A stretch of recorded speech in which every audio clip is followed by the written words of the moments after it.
This is my video presentation for chapter 29 and 30. So, exam 29, 30.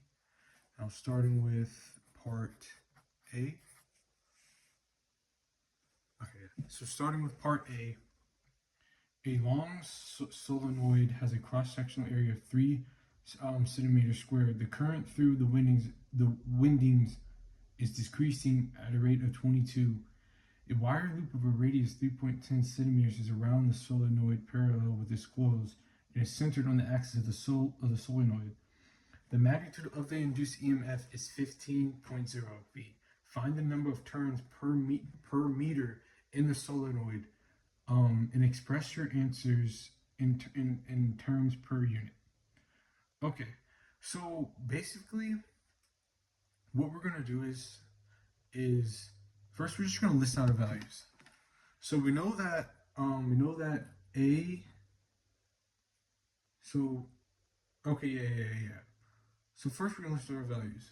So we know that A equals 3 centimeters, right? 3 centimeters squared.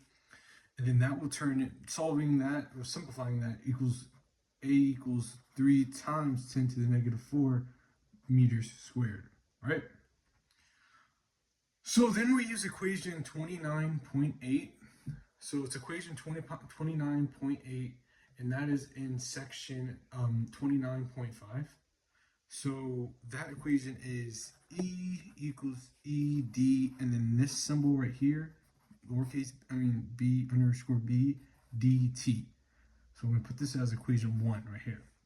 And then equals negative U0 and pi A di over dt. And also this was in example 29.11. So then what we're going to do is we're basically going to just combine these, right? So we're going to combine these and plug them in. So how in example 29.11, they combined it, and then it basically you just plug the numerator in. So we know that numerator will be 15 times 10 to the negative 6, because that was the magnitude of the induced EMF, which is V. And then the bottom will be negative 4 pi times 10 to the negative 7 times, and then times the long solenoid has a cross-sectional area of 3 centimeters squared. So then that'll be times 3, and times 3 times 10 to the negative 4 as displayed right here, and then okay, so 3 times 10 to the negative 4. Oh yeah, and then times negative 22, which was given to us in the problem, and then that should equal 1.8095 times 10 to the 3, and that is your answer for part A. That's your answer for part A. So, okay, let me scroll down. Find the magnitude of the induced electrical field with the loop. Okay, so to do this, we're going to use equation 29.10 in section 29. It was equation 29.10 in section 29.5. My bad. And how we're basically going to solve this is first of all, let me just display the equation. So say part B, just get this over here, part B, and then E, and then it's like this, and then D1, and then A. Then the A, so the A right here. So the A becomes, it would be this symbol, D1 equals 2 pi R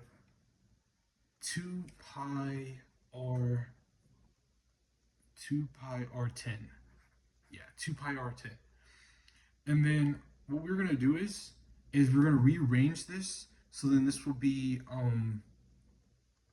E equals then this symbol and then 2 pi R, right? So then now what we're going to do is we're going to plug in just like we did for part A. So then we get 15 times 10 to the negative 6 V, which we got from part A answer. And then we got 2 times 3.14, which is the symbol for pi, times 3.10 times 10 to the negative 2. And this value right here, we get this from part A, which was the wire loop of the radius. So that was the wire loop of the radius, and then we solve that, and then we will get 7.70 times 10 to the negative 5 v over m. And that is your answer for part B. Now for part C,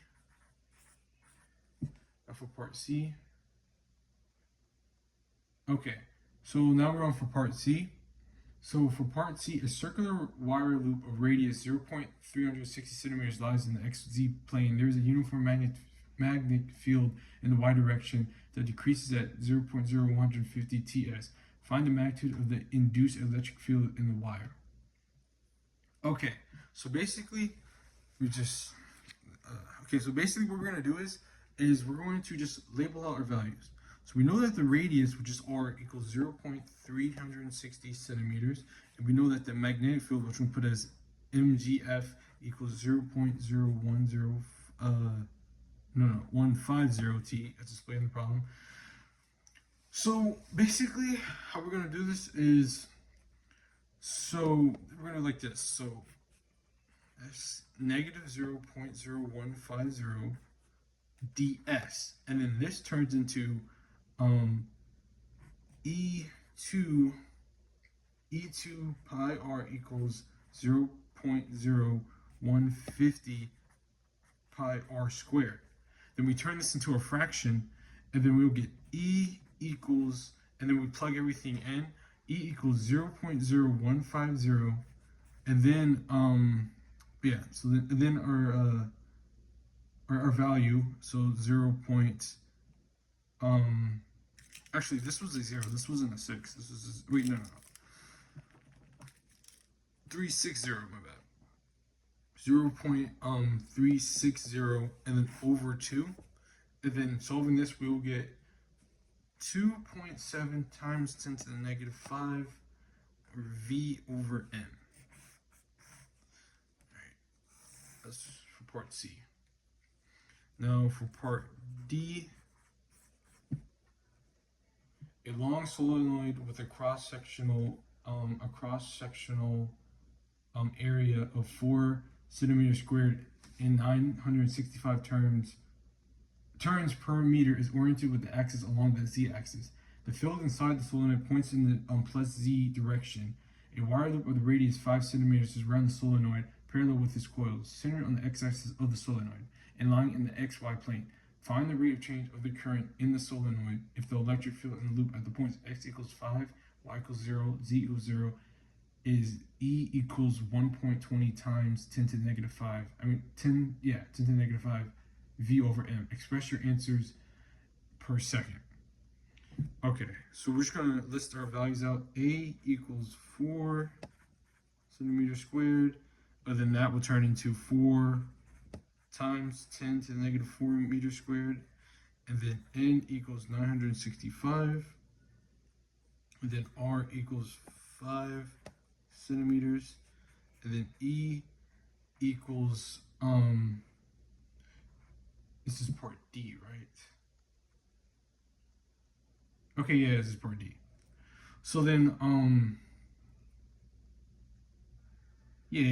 so E equals, as we know from looking at the problem, is 1.20 times 10 to the negative 5. So what we do now is we're going to use equation 29.9 in section 29.5. So it'll be E equals D, this symbol, and then IS, and then DT, right? And then also equals ONA DI over DT. And then this will turn into DI dt equals negative E times 2 pi r, and then this thing, so ONA.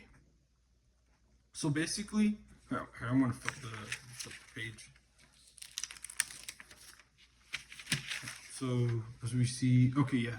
So basically what we're going to do is we're going to plug this in. Here, I'm going to rip this off real quick. So I can just keep looking back at this part right here. As you can see. So basically what we're going to do next is we're going to plug it in. So we have d I dt equals negative 1.20 times 10 to the negative 5 times 2 pi times 2 pi times 0.05 over, I'm basically just plugging it in, 4 pi times 10 to the negative 7 times 965 times 4 times 10 to the negative 4, and then equaling that out should give us our answer. Dis over dt equals negative 7.77 as, and that is your answer for part D. So A, B, C, D. So part E, find the rate of the change current in the solenoid if the electric field in the loop at the point x equals 5, y equals 0, z equals 0, E equals negative 1.80 times 10 to the negative 5. So it's the same exact steps. So I'm not going to add, so as you can see, it's literally the same exact steps, but the only difference is we're plugging in a different number. So here, I'll just write down the values though. So x equals 5, y equals 0, z equals 0, and then E equals negative 1.80 times 10 to the negative 5. Right? So basically, we're going to do the same thing as we did in part D. dt equals negative 1.80 times 10 to the negative 5 times 2 pi times 0.05 meters. And then we're going to do 4 pi, same exact thing as I did before, 10 to the negative 7. And then times 965 times 4.0 times 10 to the negative 4. Remember, it's the same exact thing as I did. The only difference is I switched this number out because that's the number they gave me in part E. So then we're solving this, we'll get 11.7 A over S. And then that is your answer for part E. So A, B, C, D, E, F. And then here's the last part. A long solenoid has a 585 turns per meter and the cross-sectional area of 2.70 centimeters squared. The current through the windings as a function of time is 0.600 as squared t squared. A wire loop of resistance of 0.600 is around the solenoid, parallel with its coils, and centered on the axis of the solenoid. What is the current induced at the loop at t equals 13.9 seconds? So basically, so E, it was the t equals 13.9 seconds. Okay, so basically here is part F. So basically what we're gonna do is we're gonna just first list out our values just to make sure everything is right. 6t squared. Then we have BT equals 0.6 UONT squared. Then we have I lowercase b t equals AB t equals 0.6 what was that? UONAT squared. I'm basically just looking at the problem, and then we have the equation. What was the equation? It was the equation. Equation 29.8. No, 29.3. This is equation 29.3. So E t equals D, and then dt bt, and then this will equal 1.2 ONAT, right? So then we take so we know that I capital I lowercase t equals 1.2 over R, right? So these are the values that are given, right? So what we're gonna do is basically Okay. So basically, what we're gonna do is that so now the wire loop is R, right? And that is the current induced in the loop. So basically, what we're gonna do is we're basically gonna just plug it in. So we have 1.2 over R U O N A T, right? So we plug it in. So we have 1 point. So we have 1.2. See if you can see this right. 1.2, 0.6 times 4 pi times 10 to the 4 pi times 4 pi times 4 pi times 10 to the negative what was this? This is negative 4 pi. I believe I did that one before. What was that? 4 pi 4 pi. Oh yeah, it's 4 pi times 10 to the negative 7. My bad. Times 585 is which is giving us the problem. Times 2.7 times 10 to the negative 4. I'm just gonna go down over here. Times 13.9. And in solving this, we will get our answer 5.52 times 10 to the negative 6a. And that is your answer for part F. So here, I'll put this side by side. Answer for part F. And I reference the equations. I reference the examples. The example, there's only one example that we have to do for problem 29.11 and 29.11. And I reference the equations. And yeah, thank you.